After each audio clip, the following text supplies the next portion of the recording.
Kembali tim Jimat punya cerita dengan judul Pembalasan Roh Kucing, kiriman Tati Haryanti.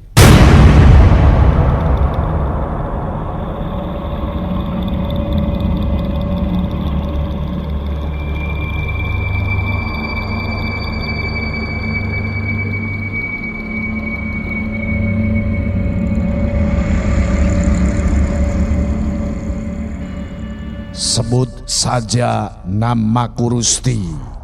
Saat perjalanan aku dikagetkan oleh seekor kucing yang menyeberang secara mendadak. Kucing sialan, main asal nyebrang aja, untung tidak kena.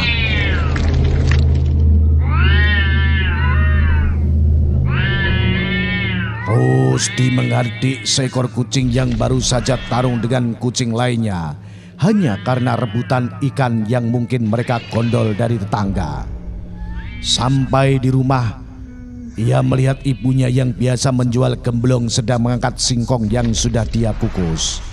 Dia pun langsung masuk kamar dan mengganti pakaian dan membantu ibunya. Ia membersihkan lesung penumbuk itu sebelum ibunya meletakkan singkong ke dalamnya. Setelah itu dia baru pergi mandi. "Mak, tadi siang aku hampir nabrak kucing, Mak," ucap Rusdi sambil mengering.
"Jam 7 saya jemput ya," ujar Boy.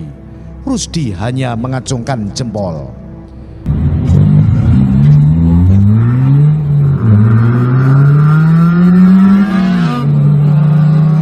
Malam itu Boy membawa mobil miliknya menjemput Rusdi ke kedai ayam bakar langganan mereka.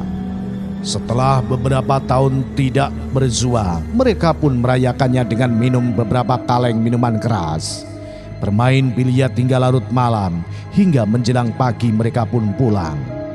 Saat di perempatan mereka dalam kecepatan tinggi entah datang dari mana, seekor kucing sedang menggendong anaknya dengan menggigit lehernya itu lewat, dan mereka melindasnya tapi mereka tidak menyadarinya.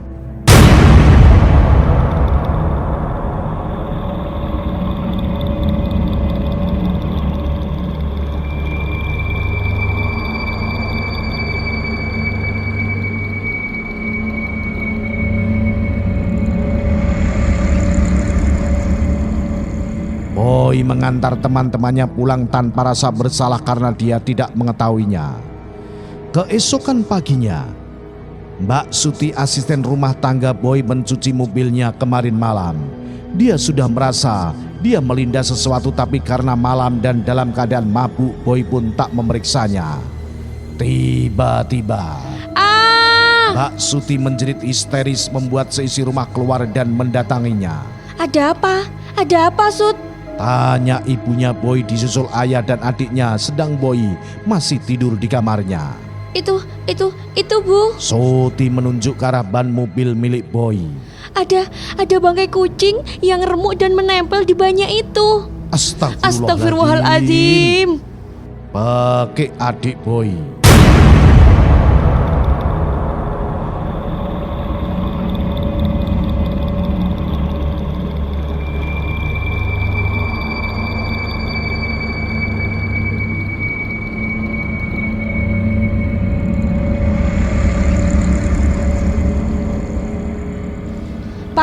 Ibunya Boy menatap ayahnya dan kata yang tak terucap. Khawatir juga ketakutan kalau Boy akan terjadi sesuatu. Karena itu mitos atau sebuah karma yang sudah terbukti terjadi. Bila sudah menyelakakan kucing akan terbawa, itulah alias sial atau bahkan berujung kematian. Ayahnya Boy pun melangkah masuk dan menuju kamar Boy. Mbak, tolong bersihkan yang bersih ya. Iya Mbak Neta. Boy, Boy. Demikian panggilan ayahnya dari luar. Namun beberapa panggilan tidak didengar Boy atau dia memang masih terlelap di kasurnya.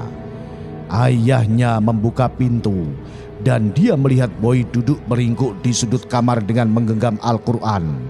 Nampak sekali ketakutan di matanya. Boy!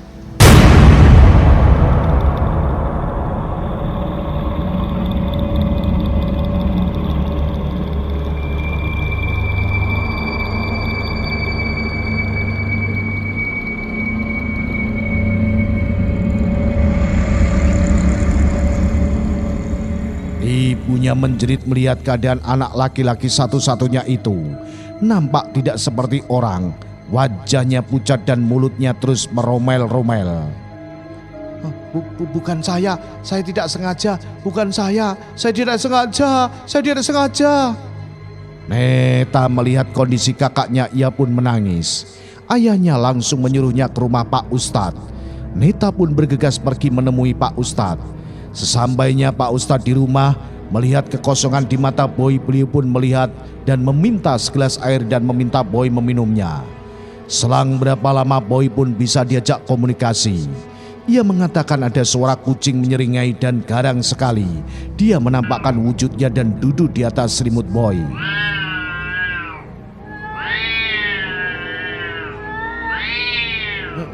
Dia masih di sini, Pak. Dia seolah inginkan saya mati. Lihat luka cakaran ini. Lihat, Pak. Boy menunjukkan bekas luka cakaran tapi masih merah. Ibunya Boy menutup mulutnya menahan tangis melihat kondisi anaknya. Bagaimana ini Pak Ustadz? Tolong anak kami, Pak. Pak Ustadz mengamati luka itu, sesekali beliau geleng-geleng kepala. Bagaimana Pak Ustadz? Tanya Pak Ferdi, ayah Boy. Kita coba adakan selamatan ya. Muga-muga roh kucing ini ora nuntut bales luwih kejem meneh. Ujar Pak Ustadz dengan mimik serius. Kapan Pak? Sebaiknya secepatnya. Kalau bisa malam ini juga. Kalau tidak bisa terlambat kita menyelamatkan Boy. Bu Ina, ibunya Boy pun langsung mempersiapkan acara selamatan yang dimaksud. Tapi apakah itu semua bisa menolong Boy dari pembalasan roh kucing itu?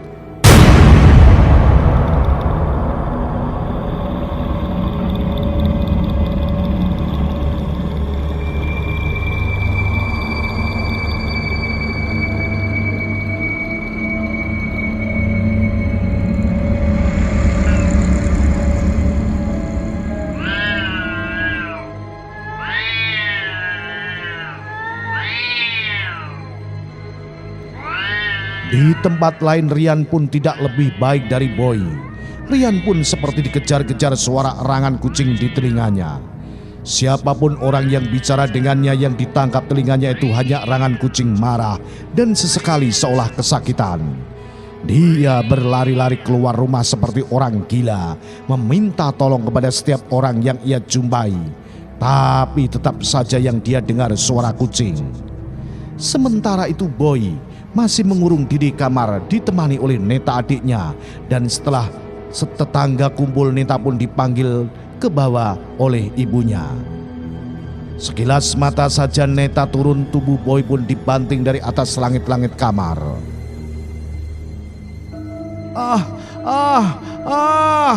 Teriak Boy membuat geger para tamu yang hadir, terutama Pak Ustadz dan orang tuanya yang datang ke kamarnya dengan mimik ketakutan.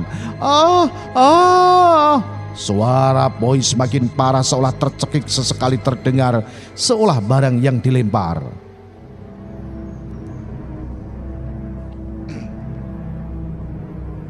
Boy, kamu kenapa nak? Tanya ibunya dari luar sementara para tamu berusaha mendobrak pintu kamar Boy. Terdengar suara Boy memekik panjang lalu senyap dan pintu pun terbuka. Boy! Boy di atas kasur dengan kondisi bersibah darah dari wajah hingga seluruh bagian tubuhnya penuh cakaran binatang buas, dan yang paling menyeramkan bagian perut Boy menganga terbuka meninggalkan bulu-bulu lembut seperti bulu kucing. Ibunya pun pingsan melihat kondisi jenazah Boy. Di jam yang sama Rian pun berlari-lari seolah ada yang mengejarnya. Seolah linglung atau kalut dia pun ditabrak sepeda motor hingga oleng dan terjatuh. Belum sempat dia bangkit dari arah yang tidak diduga, truk besar pengangkut kayu pun menggilas tubuhnya hingga hancur, persis kondisi kucing saat terlindas.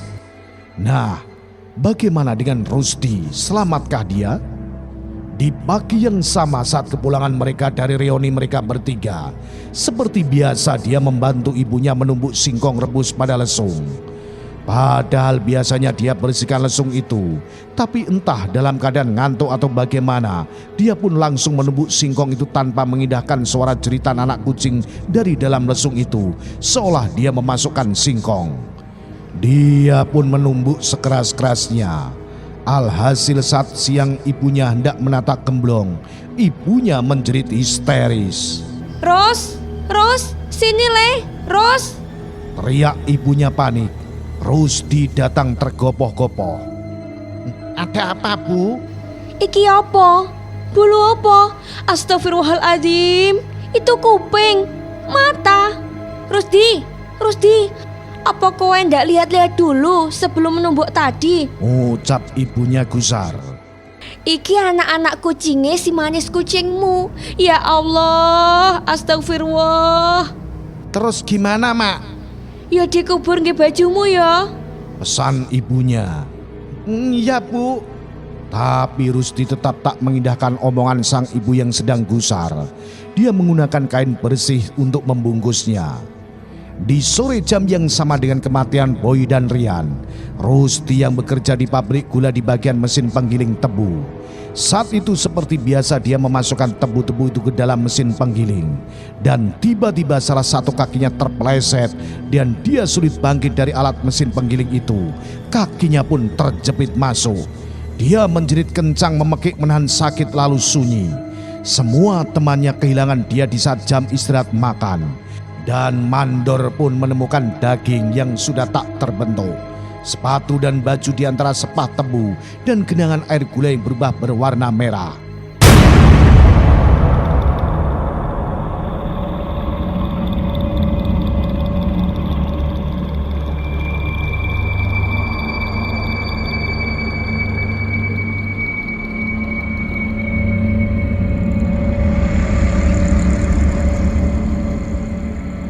Inikah karma yang nyata atau mitos yang selalu dipercaya setiap orang? Wallahu alam. Salam Jimatres, salam misteri. Au.